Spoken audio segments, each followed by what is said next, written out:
We go to the fan hotline. She covers the Browns for the Plain Dealer, Cleveland.com. Seen her all over Pro Football Talk talking to Mike Florio recently. Good stuff. Mary Kay Cabot, nicely done. Good to have you with us. Hi, Mary Kay. Hey guys, how you doing? Good. We are well. We just did a little exercise. Most intriguing player at every position. And Andy and I had fun doing it, but we thought the guy who might be the most intriguing guy on this entire team might be DeJuan Jones at left tackle. How's he looked so far, and what are you hearing? Well, he's looked good so far. It's hard to tell until you get into the regular season. It's really hard to tell because no one is game planning for you yet. No one is trying to attack your weaknesses. You haven't tried to see if you need to provide him with any chipping help or with any doubling or anything like that. So it's the unknown factor on the offensive line right now. And if he holds up and plays really well, I think the offensive line could potentially be one of the best in the NFL this season. But a lot of it comes down to how he performs.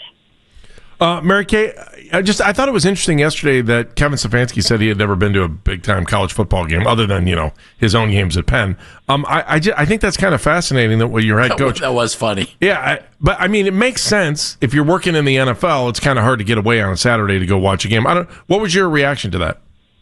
Well, I kind of knew that. I've heard him say that before, but this was the first time he actually said it publicly. So I actually wrote a little story about it and read a it. headline on it. Yeah, because I thought that was interesting. I thought people would find that kind of fascinating that he's never been to a major college football game before. But he started working for the Eagles right out of high school.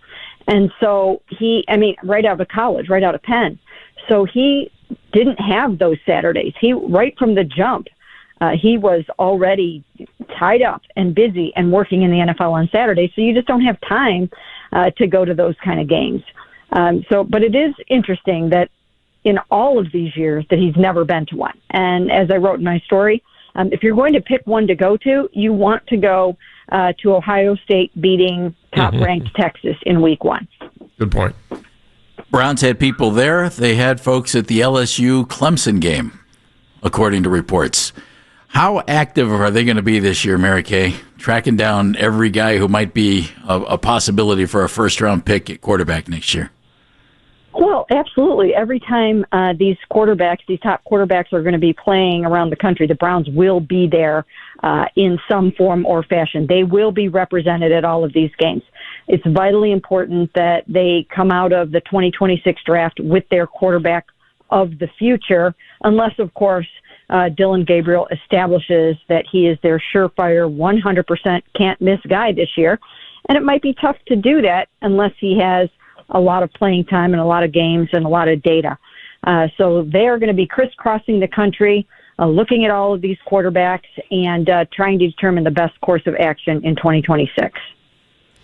What kind of pressure does that put on your number 2 and 3 quarterback, knowing that the front office is out looking for a quarterback every week? How do these guys handle that position, and how should they think of it for the long term, if you can even do that in the NFL? Well, competition always brings out the best in everyone, and no matter where you're at in the NFL, there's always going to be someone pressing you.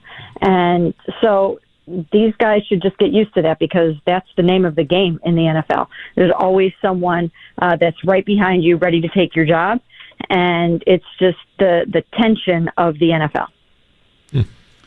Do you think the Browns had a nudge, nudge, wink, wink, Isaiah Bond, we really like you type of thing in place, Mary Kay, if everything cleared up for him from a legal standpoint? Or do you think that was a late, hey, we're jumping in here and trying to get this guy? Oh, no, it's documented. I mean, I have written a number of times that they stayed in very, very close contact with his agent and with Isaiah Bond throughout the process after the draft when he went undrafted because of the arrest. They stayed in super close contact with his agent, and they never lost sight of him, and they always planned to acquire him if his legal situation cleared up. So that was not something that they jumped in on at the last minute. How ready is he to play, in your estimation? He looks pretty ready. He was doing two-a-days while he was out, and he was working really, really hard. And I think that showed when he came here. I was very surprised that he seemed to be in such good shape. when you run that fast and that far as a wide receiver and you have been out of football for a while, a lot of times you end up with pulled hamstrings and other pulled muscles. But so far he's stayed away from anything like that, and he catches the ball nicely with his hands. He's very fast. His route running looks good to me. So I think he will contribute in week 1. Mary Kay, we know the names on the offensive line. I'm just curious your thoughts on, what they're going to be this season and the ability to keep this, front five, healthy all year and guys who need to be ready. Just your thoughts on the offensive line. Well, again, I think it's a good offensive line. It's got 3 All-Pros on it. And I think that Ethan Postage plays at a Pro Bowl level. So I think the only unknown there, once again, is DeJuan. But I think, he's got the size, he's got the talent, he's got the ability. It's an adjustment, of course, playing at left tackle. But I think he'll be able to make that adjustment. And it's just going to be interesting to see, will it take him a few games? Will teams try to exploit that as a weakness in the early going?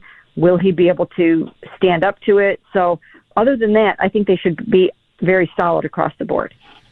How's Jack Conklin feeling these days? His health has been a concern since he's been here. When he's healthy, he's a terrific offensive lineman. Yeah, once again, he's an all-pro, and that shows. That caliber of player just hits differently when you see them out on the football field. And he is certainly in that category. And he's another year out from his surgery, a very, very major knee surgery in his own right. We talked so much about Nick Chubb's knee, but Jack Conklin really had to come back from a very serious knee injury of his own. He's done that. He's another year out from it. And so I think he'll even be better this year. How has Kevin Stefanski grown in the last 12 months?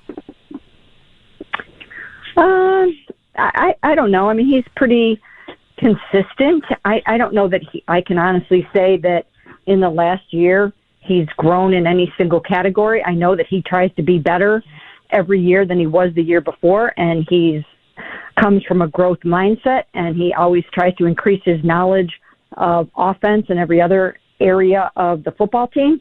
But I can't pinpoint one thing that maybe he's grown in, except for maybe just in delegating things a little bit. I think that, now he feels really, really good about his staff at all positions. And I think that he probably will do a little bit better of a job of letting Tommy Reese handle some things, letting Bill Musgrave handle some things that he would have taken on his own. Mary Kay Cabot joining us, covers the Browns for the Plain Dealer, Cleveland.com. You also covered Bill Belichick when he was here. You and I sat through many a press conference together. We know how painful those could be. I don't know if you happened to catch Bill after his North Carolina Tar Heels got smoked by TCU last night. Did you hear any of that press conference? No, I've seen little snippets of it. Mary Kay? I didn't watch it. He was, it made me cry almost. It's like, Bill, you're trying to be cordial and nice. This isn't you. I had to laugh because, and I give him credit, college is a different world than the NFL. But people were asking him questions, the type of questions that you and I asked him over the years, and so many other people when he was here and in New England, that he would not give a response to or would bite their head off or whatever. And he gave cordial answers to everything. I almost teared up. I felt bad for the guy, Mary Kay.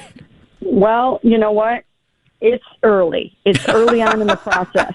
So that's a great line. Sure, right? He wanted to put his best foot forward. Yeah.